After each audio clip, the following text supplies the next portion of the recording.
So the problem is when you're trying to compare loads of different products, maybe something like this, it's trial and error, and you have to ask people's opinions in the field because the companies don't want to give you any real information. They want to give you sales BS, so you buy it and use it.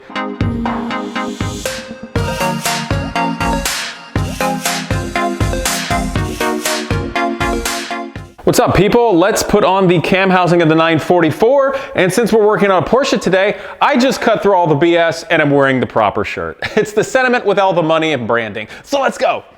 Yes. All right, so I've learned a few things here. One, in the last video, we got the water pump on and everything's ready to go, so you can see the shiny water pump, of course. Here's where the cam housing goes on. Of course, you can see all your valves exposed right here that the lifters will be pushing on.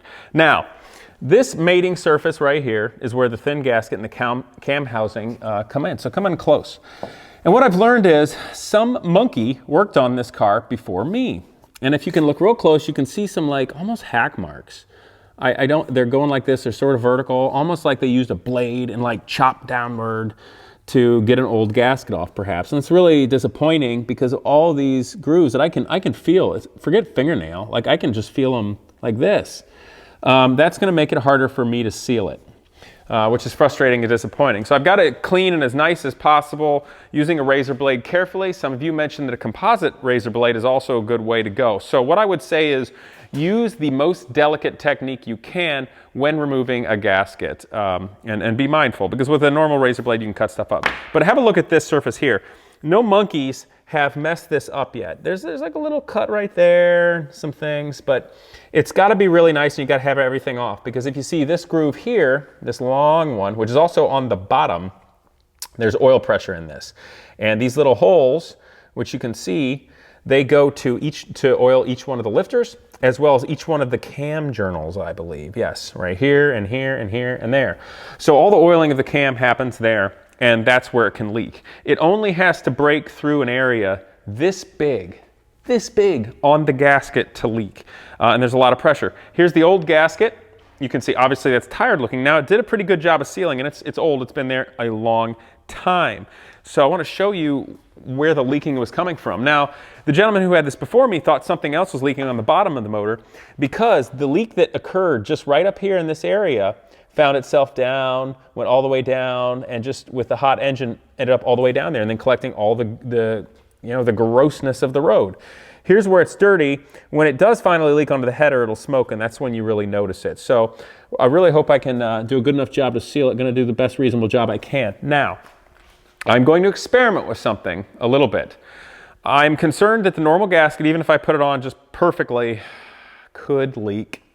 And I don't want to have to over tighten it or anything dumb. So what I'm experimenting with is copper spray gasket, which is sort of, there's some coppery material. It's made for head gaskets and whatnot. And to seal things that have tight tolerances, but you need just a little bit of extra compliance. So this is the gasket, and I can experiment with this. I'll let you guys know how this goes. But normally you wouldn't put anything on it at all. And from the factory, it's got this, almost looks like lead here to seal a little bit better on the ends. And I've done a nice even coating of the copper on it. The copper spray gasket is nice because it still helps the transfer of heat, which is somewhat important, and that sort of thing. So I've already sprayed on this side a nice, reasonably thick coat, and I'm going to have to do it on the other side as well. So let's go ahead and do that. Since it's not totally dry, it's still quite tacky. It's not gooey or slippery, but it is tacky. I am going to let it be tacky when I put it on. The other thing too, I'm being really effing careful trying to hang this thing because it's so easy to mess this gasket up. It's very delicate. And then when it's in place, it's quite good and it's quite strong, but it's delicate now. We can have a longer discussion about that some other time. And the other annoying thing is I don't really have a great place to spray this. Here, I'll go over in the corner if you want to come with me. I want to stay away from the cars. I still have to polish them and buff them out. So if any dust gets on it from this, it's not the end of the world, but I'd prefer not to get crap on my reasonably nice cars. All right, here we go. Come on, stay in place. Come on, give me some copper. I'm kind of thinking there's probably some sort of material in this, like a high temp liquid RTV type of thing, kind of like silicone gasket maker, just that it's in liquid form. So you can spray it and have it down even, nice and even. And then of course there's copper in it. Of course, I'm pretty sure you can buy copper sealing paste in thick tubes. So it's probably the same thing in just a lot more liquid form with a type of thinner so that it can get through a small nozzle and sort of atomize and get on there. Obviously it goes out without saying, this stuff is probably horrific for your body. You don't want it to drip, you want to keep a nice even coating. And we are talking such a thin amount of material that you don't have to like freak out about it. I have used this before, believe it or not, on head gaskets. They were MLS multi-layered steel head gaskets, which I learned from the manufacturers, you really don't need to use this. Somebody told me wrongly, and in that circumstance, it had really nice surfaces. I kind of wish I didn't do it because multi-layered steel head gaskets usually have a really thin coating on it already, and you don't need to put anything on it. Believe it or not, that's on my Viper, and I've since put another 20 or 30,000 miles on it, and everything's sealed perfectly, so it's fine, but it's a tough thing. Stuff like this, there's so many things that manufacturers recommend, don't recommend, tell you not to do, and then there's 1,000 people out there that have a different opinion. So it can be really hard, especially as a young mechanic or craftsman, to learn what's really gonna work. And sadly, you know, manufacturers are there to sell a product, and very few manufacturers will actually tell you the engineering behind it. They'll give you like engineering crap you don't need, and then they'll give you salesman bull crap, which is so subjective you can't hold anything to it. So the problem is when you're trying to compare loads of different products, maybe something like this, it's trial and error, and you have to ask people's opinions in the field because the companies don't want to give you any real information. They want to give you sales BS so you buy it and use it, but it's not actually helpful to figure out what works. And it's a big, dumb game, and there's very few places to learn that. And probably the best advice I can give young people is when you're on forums and whatnot, and this is a great thing to learn for life. And the reason I'm sitting holding is I'm letting it dry, just cure a little bit. I'm gonna put it on ever so slightly wet and tacky, but I'm gonna have to be careful. But one of the best things a young person or mechanic can learn is bull crap on the internet. You can smell it a mile away, even if, does the person sound smart? Do they know what they're talking about? Have they had experience? Is their experience valid?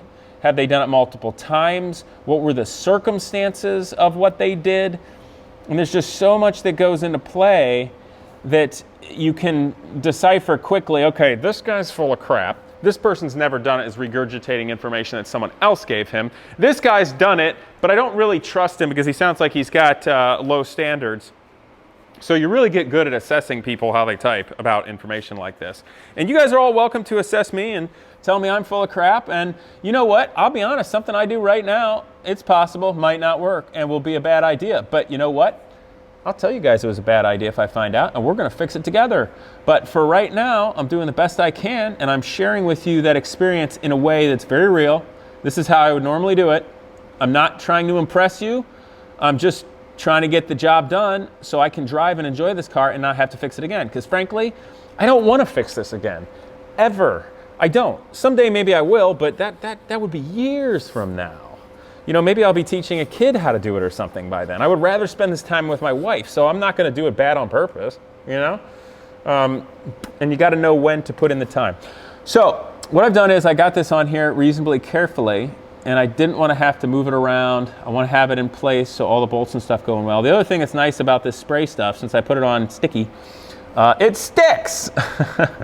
So naturally, it'll be ready to go when I put that on, and all the bolts and stuff should fit on well. So you can see that. Okay, we're ready for the next step. Come on over here.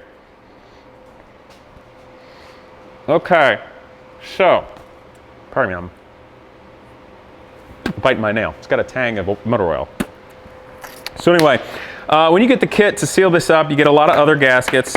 You get this O-ring. I don't frankly remember where that goes. You get a new cam bolt, which I believe goes up in the back or the front somewhere. You get a bunch of aluminum sealing rings, which in fact I will be using on all of the plugs here for the motor. Those are very helpful and important and necessary, so I'll be using those. But to be perfectly honest, on some of the stuff, if it's not leaking, I'm not changing it. If you look over here, this gasket I did replace its cork. I already did it. I even sprayed a little of that silicone crap on it just so it, or that copper stuff on it, just so it works better. But the old gasket's shredded. Here's some of it. This is what old gaskets get to. I mean, that's been compressed. You can see it kind of splooged out like that, and it's really hard, and it's going to start seeping. So I replaced that because it's a no-brainer. It's really easy to do. I know that's going to seal well. In terms of the cam seal, yeah, I could replace that, but frankly, I don't feel like it. It's not leaking, it's not even weeping, and I think it's going to be fine for quite some time. So I sort of drew the line there. And frankly, if I want to replace this, it's not that hard to take the engine timing belt off and do it with it in the car. So I can do it in the future. That's just where you decide to draw the line. So now, if you look carefully at the surface, we already looked at it, but it's nice and dry, and I've got my lifters arranged. If you remember from that previous episode, 3 of them, which would be these 2, and this one fell out, and I did figure out where they went by re-looking at the video. Some of you realized that before I even said it. And so what I'm doing now is I'm wiping them off nicely. I don't want any dust, nothing from the cloth, no oil on it. What I'm going to do, first I want them to go back in place where they were, so the cam lobes follow the same place they were. Some people have mentioned that it doesn't really matter on this car because the tolerances, you can put them in anywhere and it'll be just fine. And frankly, it probably would, but I like to just go with err on the side of safety if it takes no more effort, really, and this doesn't. So the problem is, as you remember, they slid in and out real easily before, right? These will just fall right out. This is such a beautiful tolerance, they'll just come right out. So I need something that'll stick them in place or hold them in place, but is either not going to be a problem when I run it or goes away. Well, that's why engine assembly lube is a great thing. It's very sticky, it's very viscous, and this is what I have on hand, okay? So high performance engine assembly lube, blah, blah, blah. Now, what's nice about this is, since there's no oil up in here and it hasn't been started in a while, this engine assembly lube will keep everything smooth while you're waiting for more oil pressure to build. So I'm going to put a nice dollop here on the lobe for the camshaft when it's going up and down, and I'm going to get some here on the side. Now, I don't have to be a freak about it. It doesn't require a ton of it, and any that comes off, I'm going to have to clean off. See how there's that little bead there now? I'm going to have to clean that off in a minute to put the gasket on, because if there's this gunk here, it's not going to stick. Okay, but now that baby is stuck in there well. Not only does it have the viscous, or the viscosity, the stick, just going on here on this side of this tight tolerance, which it doesn't want to move easy on its own, it also has this big gunky goop that's like literally gluing it to the camshaft right now. But obviously this is exactly what this is made for. So you guys see the value of having your engine assembly lube. And naturally I had this on hand from, I've had this personally a long time. That's actually mine. We've used it for Genius Garage as well when I was teaching people how to do some real basic freshening on the yellow race car. That's got like a 13.5-to-1 really high compression Chevy with 18-degree heads, makes about 700 horsepower naturally aspirated on carburetor. And we really need to do it, but was it last year? The year before last, I thought it'd be a good idea to teach some people engine building. So we took it out, and what did we do? We left the heads on, but took the pan off, checked it out, wanted to take some main caps off and some connecting rod caps so, you know, young people could see the bearings. And we replaced the bearings. There was nothing really wrong with them when they were the same size, but I just wanted to give everybody an opportunity to see how an engine goes together. And, you know, it worked perfectly. But when we put it back together, of course, you put engine assembly lube on the bearings and on the camshaft and everything like that. So you can have one bottle of this engine assembly lube if you're a kind of normal mechanic and not an engine builder. Lasts a very long time, hence why it's dirty from sitting in my cabinet. And you're saying, well, Casey, why is Genius Garage using your engine assembly lube? Because I have plenty, and if I don't need all that, I might as well let somebody learn from it. Besides, if Genius Garage has to buy it, that's money that we can't spend on students. And you can probably extrapolate that further and find out why I get an attitude with people who like to hoard things for themselves. Casey, you're going to cause a war. Calm down. Well, it's my YouTube channel, and I'm going to say what I want. I do what I want. All right, so I'm getting this gunk off of there. I want to wipe it off as reasonable as possible. Now, you'll also realize that directly around the lifters, there's no gasket there. But there's no sense in putting more of this gunk in if we just don't need it. And what I'm gonna do, and this is the thing about being a mechanic. So some of you may have noticed that I will say things occasionally that start making people think, do I have a political inclination or lean one way or the other, and nobody can figure it out. Well, I think the reason why no one knows, and I say things, is because there's lots of smart truths out there that fall on any side of a political spectrum. So I like to be a free-thinking individual and make good choices. So, you know, in the future, don't think just because I say, hey, I think this is very wasteful, and hey, I think these products are really bad for my body and the environment, just means a statement of fact that I care about things in the future and not a political statement in any way. And I think the world would be better off if we all thought like that a little bit more. So anyway, and please don't get into a random political discussion right now. We don't need that. We just need to get good things for the future together. All right. But really, you know, working on cars for a long time, you start seeing what's bad for people and the environment. And it gets old and how wasteful it is. So if you just buy new cars all the time, you don't see that. Okay, we're gonna come back to this. I'm gonna get this cleaned up and then I'm gonna go put it in place. Okay guys, time to put the cam housing on. This is in place and sticky. Also, there's these two dowel pins right here which will locate it. So I should be able to set it in place. There'll be a little bit of stick from that and these will hold it on, I think. Let's find out if I know what I'm doing or it falls off and I get really mad at myself. So here's this, it's very clean, very dry. It took me a little while. Actually, I put down those blue paper cloths and got a terry cloth to wipe this and made sure it was really dry and smooth. You don't want any tackiness from that assembly lube getting on the gasket surface because you'll lose some of your good seal. And that's, I'm not into that. Now, something I notice, hold on. Why does it have those little holes there? Boy, that's got me kind of concerned. Okay, let's back up. I'm gonna show you guys something I see that has me nervous. Okay, now I've done stuff like this a lot in my life. I think you guys know that. Right? What in the heck is going on with this? This went over here, I think. I'll tell you what I'm seeing in a second here. Something does not make sense. Why are those holes there? That's bizarre. So you guys see these little holes here? They're literally holes to nowhere. You want to talk about political statements? It's like a bridge to nowhere. What's up with that? They go nowhere. Why are there holes there? So, that's bizarre. Okay, so you see those little holes, right? They literally do nothing and go nowhere at all, okay? And if you look over here, I'll bring it over to you actually. What I was concerned about, you see this channel right here? That channel is where the oil needs to go. It needs to come through a hole in the gasket, which I'll show you. That's this big hole back here. That's where the oil comes through. And then it goes into this channel and it'll be up above the gasket in this channel right here, and then it'll go into these ports to lubricate each corresponding lifter as well as cam journal. And for the life of me, I can't figure out why there's little holes there, and it freaked me out when I saw that because it makes no sense.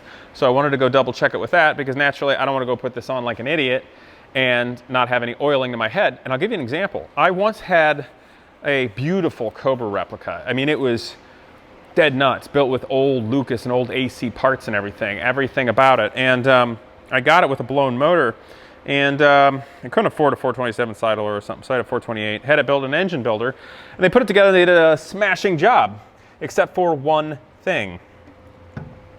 They somehow plugged where the oil has to get to the valves in the head and the valve train. And I didn't know that because they're a professional engine builder. But there was something that always bugged me. Ooh, there's something else I want to lube. One last little thing I want to do. Okay, you stay there, please. I just want to put a little dollop of assembly lube on the top of every valve. It's not super necessary, but hey, you might as well. Anyway, they somehow plugged the oil passageway to all of the valve train, and I think it was lubing the journals of the cam, but I think it was only splash lubing the lifters. And the crazy thing was I had hydraulic roller lifters put in, so they were just flopping all around. And I always thought, and I told them, I'm like, this thing sounds loud, like these lifters sound loud. And I'm like, maybe it's the valve covers. Maybe it's me. Maybe it's this hood being thin. It was fine. And I didn't put that many miles on it because, it's worth more to somebody else than me, sadly. I'm not that rich. So, okay, another thing to do before I put this on, wake up, Casey, you're yapping. I'm going to double check to make sure that the crankshaft is at the right position through this little porthole. Yes, it is. I even made an extra mark just to be certain. So that is lined up correctly, and now I'm going to check the timing mark for the cam. That was slightly off. That goes right there. Here's the timing mark, and there's the notch.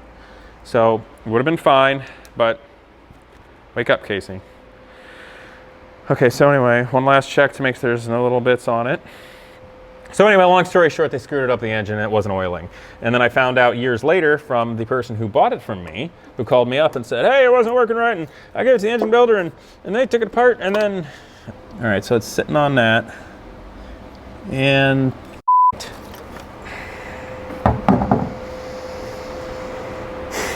It just pisses me off. It's freaking oil in there. Old oil's dripping down, and I can't tighten it down fast enough so it doesn't do that, and it's dripping on my perfect new gasket surface. The best laid plans of mice and men, they say, right? That's annoying. And of course now, it's all over the surface. It'd be hard to tighten it down fast enough to have it not do that. You kind of almost have to go through this whole cam journal or figure out a way to drain it out. I think that's what I'm gonna have to do. Real world. It'd be a little easier if I only had like one project at a time, but if any of you guys know who I am or actually follow this stuff, the amount of projects that I have stacked up, like I'll give you an example. I know this is a sidebar. I'm gonna have to come back to this damn thing. So 944, right? Engine, loads of variables, loads of places to get parts, lots of scheduling and planning, and doing videos with you guys, which is fun, but that's a lot to remember. Then the 928, same thing, loads of different places, lots of things, gotta remember, make it all happen. Then I got Genius Garage to plan, all the students that are putting in resumes and getting ready and getting all that going. Not to mention all the normal logistics of the business that relate from fundraising to sponsors to PR to doing all that. And then, just because it's not even a big deal, we're just gonna magically build a Lycan hypercar this year and cut up a Porsche and build that and have the designs in your head before the students come and finish the bike and finish everything else. I'm not complaining, I'm just giving you an idea. Just let me be human and screw some things up once in a while because I'm not necessarily working on this like one at a time like everybody else does. Oh, Casey, you're such a whiner. Okay, so here's what I'm gonna do. I've got a bucket. Buckets are cool, right? Actually, this isn't just any bucket. This is a giant aluminum cooking pot. Casey, why do you have that? Because it's the cheapest way to buy a spun aluminum thing that you can cut up and make the fake turbulent inlet of a Batmobile. So yeah, it's spare Batmobile parts. What? They're from cooking. I don't care. So I'm gonna put this in here like this in hopes that it will, all that oil inside, I don't know if that's an open chamber in there. I think it is. I'm hoping that that will largely leak out. It may not. I'm also gonna go like this. Yeah, here we go. That's a money shot. I'm leaning this in such a way that it's slightly downhill, so all the oil that was in these ports can go ahead and drip out. But what I'm attempting to do is find an angle. It's really not that bad. Maybe I'm being overly dramatic. Casey. All right, so here's the bolts that hold it all on. Now the nice thing is, you only really need one or two to hold that thing down enough. And then you gotta kind of hoss it down. And you guys will notice there's a lot of bolts down here to hold it where it's more prone to warping so the oil doesn't leak. And then there's less at the top because it's not as imperatively important. At least that's still sticky and all right. I think it'll be okay. It's just frustrating. Sorry to be a whiner. Stay in there, lifter. And I don't want to go putting carbon choke cleaner or something on that because I don't want to ruin my gasket. But that's really frustrating. So I guess we'll really find out what we can get away with in this episode. Now the reason I'm not spraying and worrying about cleaning up the oil on the headers right now is that I don't want to spray solvent on the headers and have it splash up onto the gasket and ruin it. I'm trying to just wipe it off reasonably, which actually is, I think, working reasonably well. It's still tacky. The other thing I'm gonna do before I do this, I'm gonna get an Allen wrench handy, the correct size one, as well as, that was really long. Where'd it go?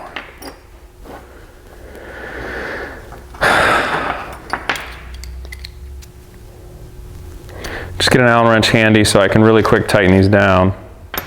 And I'm going to look to make sure all these bolts are the same, because when I get over there I want to do it fast.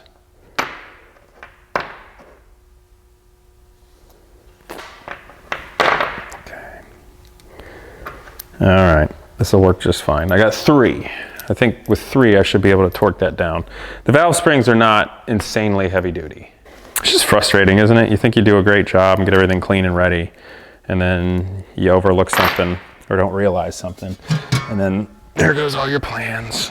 All right, so we're back to this step. We're okay. Don't worry, little towel bits. Gonna have to go clean, come back, make sure there's no little bits in there. So I just need to get at it, horse it down. Hope the oil doesn't get oil in there much. And if it does, it's you know, my problem. And then you guys can laugh at me. Then I'll have to fix it again. Okay. All right, so I'm gonna do this quick.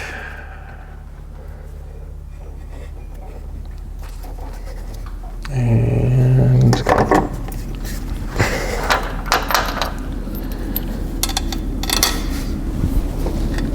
get those 2 in place first. Come on, baby. And I do have a wrench over there, which would probably have been a smarter idea. Okay, so that's not gonna fall off. I'm gonna grab the wrench, throw that in there. Get that going, go, go, go. Shit. Move, move, move.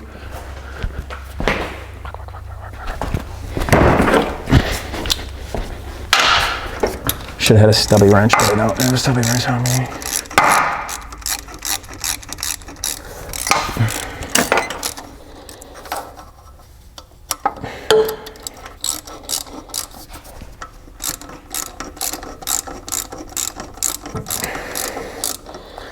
Okay, I'm gonna stop there for a second. I'm gonna go to one of the inner ones because I don't want to put loads of torque on those ears without any torque distributed over here where it's a lot stronger, frankly.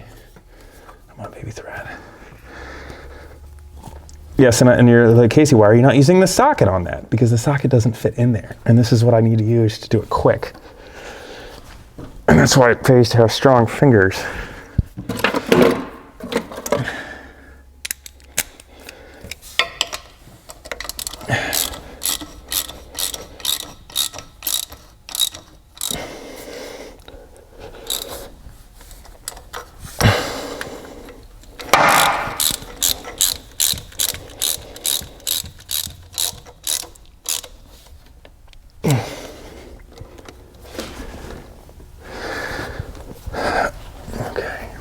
Go get something. Don't judge me for this. I grabbed it quick.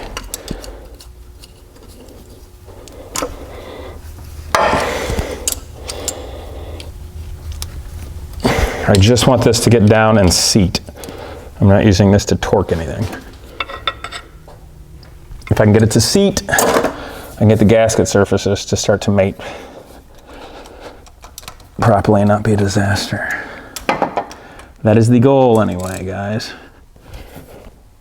Okay, it's on and it's seated.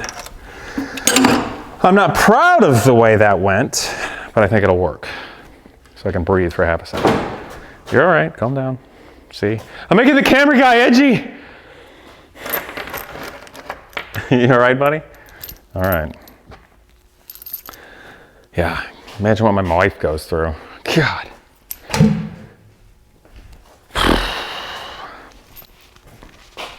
This is another example for you guys of like, do you want to be a home hobbyist?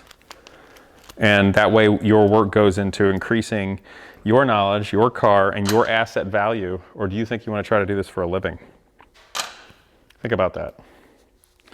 I'll do some other talks on things relating to schools and tech schools and restoration schools and what I think of them. But for right now, just remember that. I build a lot of cool things. I work on a lot of cool cars, and it's still a pain in the butt. This is fun, but it's not fun, okay? It's fun when you have enough talent that you can be successful at it and reasonably confident that you don't waste tons of time. But for me to know how to get away with things like this or make things work, there's just thousands of hours of working on cars and stuff that's gone into it. And the reason I learned all this is, one, I didn't go to school for any of this stuff, okay? You don't need to. You learn from necessity. If you want a cool car and you can't afford to have somebody work on it, then you got to be able to work on it, right? So that's how that goes. And the other thing is, the only thing I'll say about schools that teach you to work on cars, you're going to pay them a hell of a lot of money to maybe teach you something. And then are you going to know the business that goes behind it? Are you going to know the risk assessment when you're buying something? Are you going to have any asset value? Or are you just going to be really in debt? Or maybe you should consider spending your money on your own tools and fixer-upper cars that you can fix up and then trade up or sell.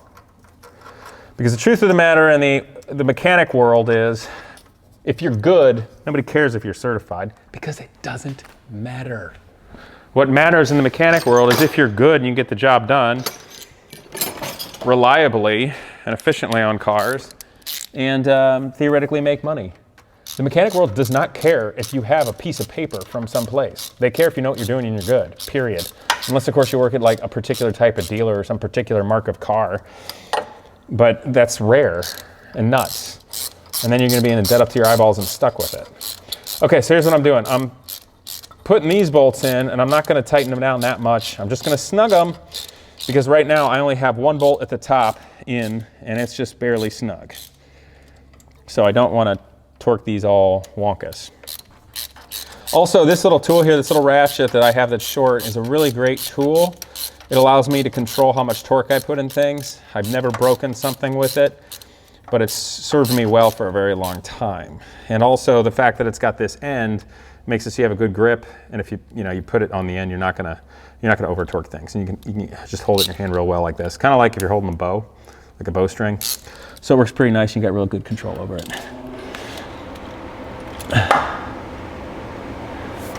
Ah, man. You know, it's funny. I've never done this sort of thing on camera for the world to see, and I don't really care if you all see it, because frankly, I don't think this is going well. I don't think this looks really brilliant. I'm not really proud of watching you watch this if you don't know it and the rest of the world judging me. But what I am proud of knowing is that I don't care if trolls don't like it or think it's bad, because this is going to work and it's going to be fine. And I'm going to have years and tens of thousands or hundreds of thousands of miles of enjoyment in this car with my wife in the future. And that's what it's all about. So I guess what I'm saying is we're all human.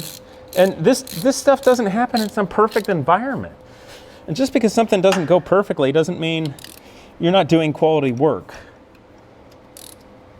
So it's just trying to make it very human for you all.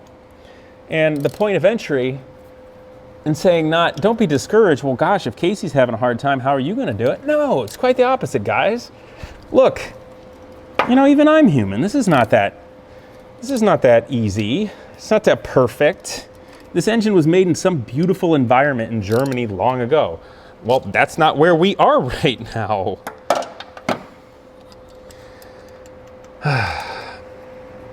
And I know there's probably specs to do this some other way with some other pattern in some book that I don't have. But I have done this before successfully, so, go whatever. I don't even know why I'm justifying. Some of you have been real nice and say, Casey, quit trying to justify yourself on the internet. Like, you're fine, man. And you know what? I appreciate those people, because they're right. Because what do I have to justify myself for?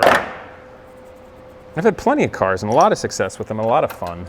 I'm just getting sick of those stupid keyboard warriors. Like, I'll give you an example. So yesterday, I finished the Top Gun bike, and I decided to ride it. So I hopped on it, and I rode it through the parking lot, and I went an eighth of a mile down the road, a quarter mile down the road when I went past, an eighth of a mile back, and came back in the parking lot. And I didn't put on any safety gear other than the leather jacket I was wearing to stay warm. It was 35 degrees out, and it's perfectly fine. There's virtually zero traffic. And I knew it. There's going to be keyboard warriors. Why don't you have a helmet on? Because I'm barely doing anything more than I would on a bicycle. Why don't you wear a helmet on a bicycle? Because it's a bicycle, man. Like, calm down. Like, where do you draw the line with stuff? I don't know. I just had to say that. It still frustrates me. Oh, 91% of all motorcycle fatalities happened because somebody wasn't wearing a helmet. Well, I guess my buddy was one of the 9%. Go climb a tree. You want to not get hurt on a bicycle? Maintain it and don't get in a wreck. And yeah, I wear helmets going on long drives or with any kind of traffic. But if I'm riding a motorcycle around a racetrack in the pits, slowly, I'm not gonna wear a helmet, okay? Newsflash, you're going 5 miles an hour. Oh, Casey, then what if a traffic incident happened? Well, same thing happens when you're crossing the street. I'm not gonna wear a helmet walking around Manhattan because cabbies drive too fast.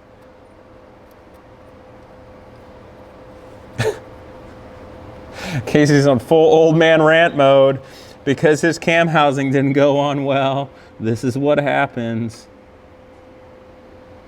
Oh, did I already put one in there? Pay attention, Casey, you yuts.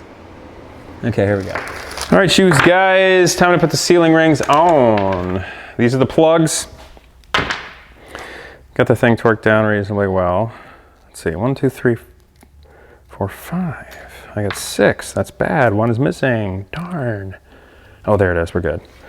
So obviously these are the plugs, they're aluminum. They're like an Allen plug, they go in the top just to seal it from oil, to give you a port so you can get through and torque those Allen bolts in there. That one's being a jerk. And when you get the kit, you get new aluminum ceiling rings. I've got some in a drawer that I've had since back in the days when I had a shop. Oh, another word of the wise for any young people that are thinking about going into business. This is the most important tip. Just because you're good at working on a great number of cars does not mean you should.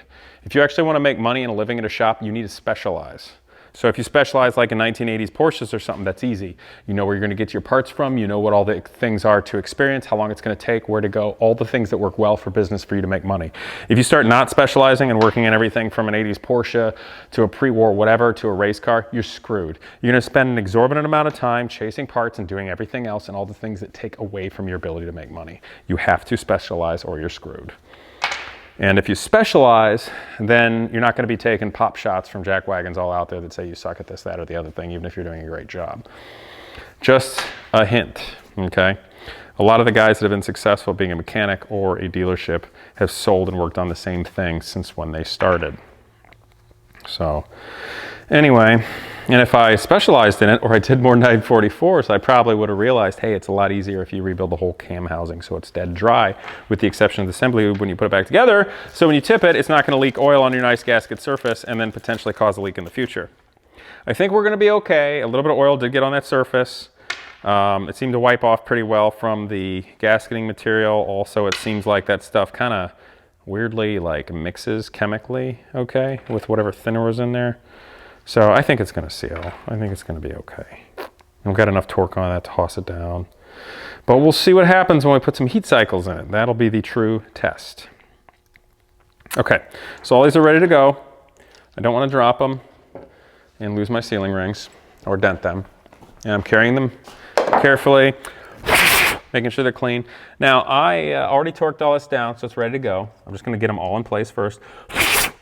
You'll also notice that the cam housing here is still very oily, as are the headers.